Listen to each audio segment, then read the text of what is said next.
Hi guys, today I'm going to show you how I make my own planner stickers. This has been requested and I have no idea how I'm going to go about this. So sorry if I'm umming and ahhing throughout because I don't normally film stuff like this, but hopefully it's useful for you. So this is just kind of an overview of some stickers that I've made. For example, these ones I think I showed you in a recent planner video.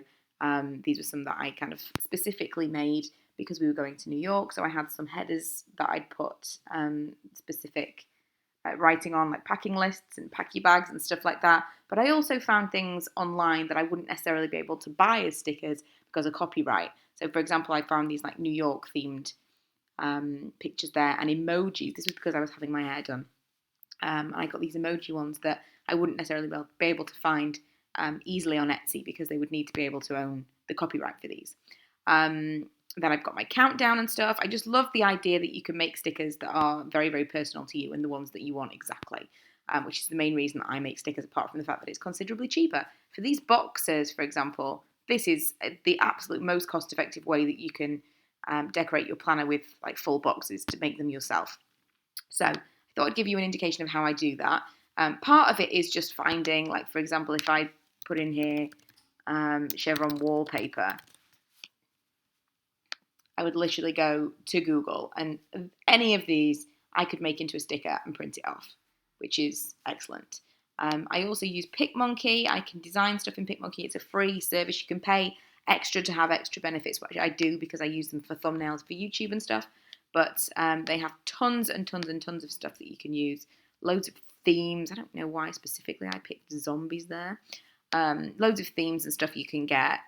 I think they've got some balloons and party hats and stuff in this section. Any of these things you could make into a sticker. You can also, I use this a lot for shapes. I can't delete this, I have no idea. There we go. I use this a lot for shapes. So for example, when I was making my banners, I put in a big box like this and then a white triangle, which seems really basic, but that is how I did it. And that's how I ended up with these kind of flags that I used with my countdown. I also used PicMonkey for these headers, and then I've got headers put in a template here, so I've picked loads of different colours, which I've called names, but loads of different headers that I can then kind of duplicate this, put some different text on it, and then I'll show you how I actually size them to the right size and print them out. I'm pretty sure any kind of word processor that you've got, like Word, would potentially work for this. I don't know for sure because I've only got a Mac, but I use Pages. What I love about Pages is I can copy and paste something, and then as I size it, you'll see in the corner there, it actually tells me exactly what the size is that I'm sizing it to. And I looked up online. I could have measured for myself, but I didn't. I couldn't be bothered.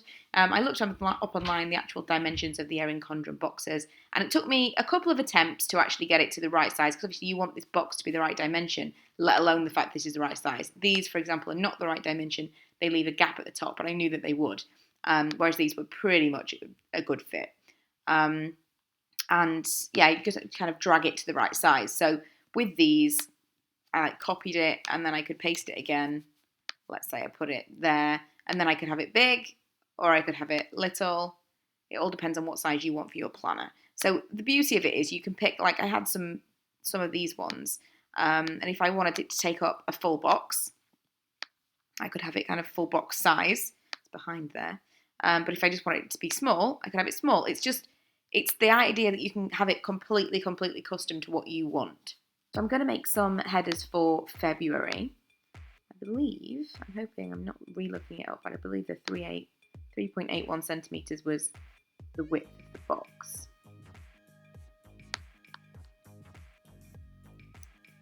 And in fact, what I really need to do first is write something on these.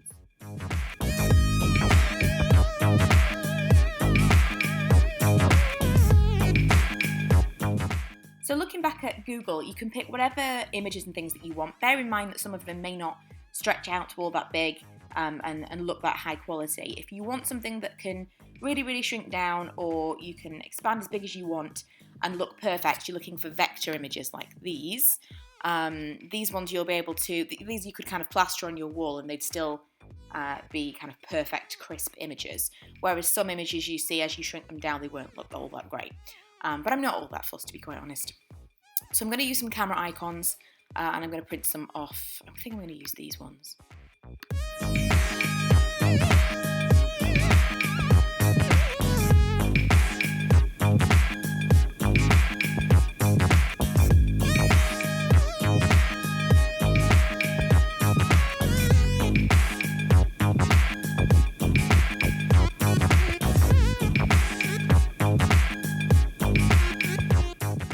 I know that's not perfectly in line, but it doesn't really matter because I actually cut everything out by hand anyway, so I'm not fussed. It's just kind of making sure that I make as much possible space, or make as much from the room on the page as possible, because sticker paper is not all that cheap. The sticker paper that I use isn't actually sticker paper.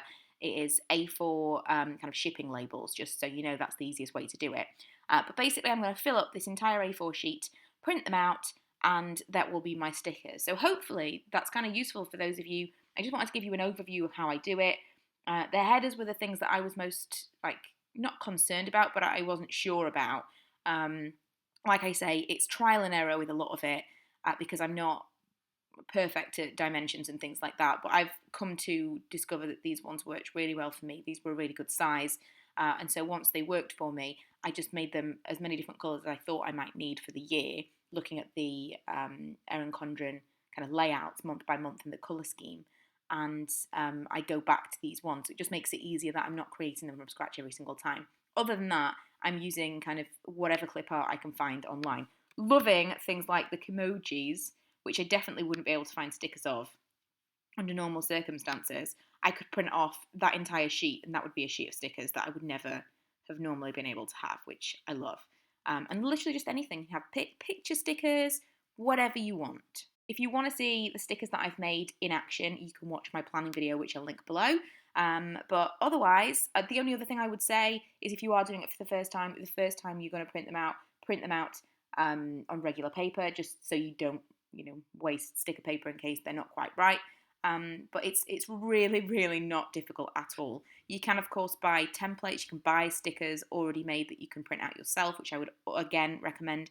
I bought some from, I think she's called Maybad. I bought the Life Office Deluxe Planner Set, which is where I started with this. I thought I'll buy some, I'll buy a template, and then I'll see how easy it is to actually print them out myself and do all that. And I loved it so much that I decided that I could make them for myself. She made these because she could never find the ones that she wanted herself, and these are, I think you'll agree, quite different compared to a lot that you can find out there. And it just means that you can totally personalise your planner, which is the whole thing. That's what we love about it. And customizing it, you can totally make it you and make it more specific to your kind of design and make your personality. That's what I love about making my own stickers. So hopefully this has been useful. If you want any other particular things for me to cover, then let me know. But I'm hoping that actually answered the questions that you might have had. So yeah, I'll see you guys next time.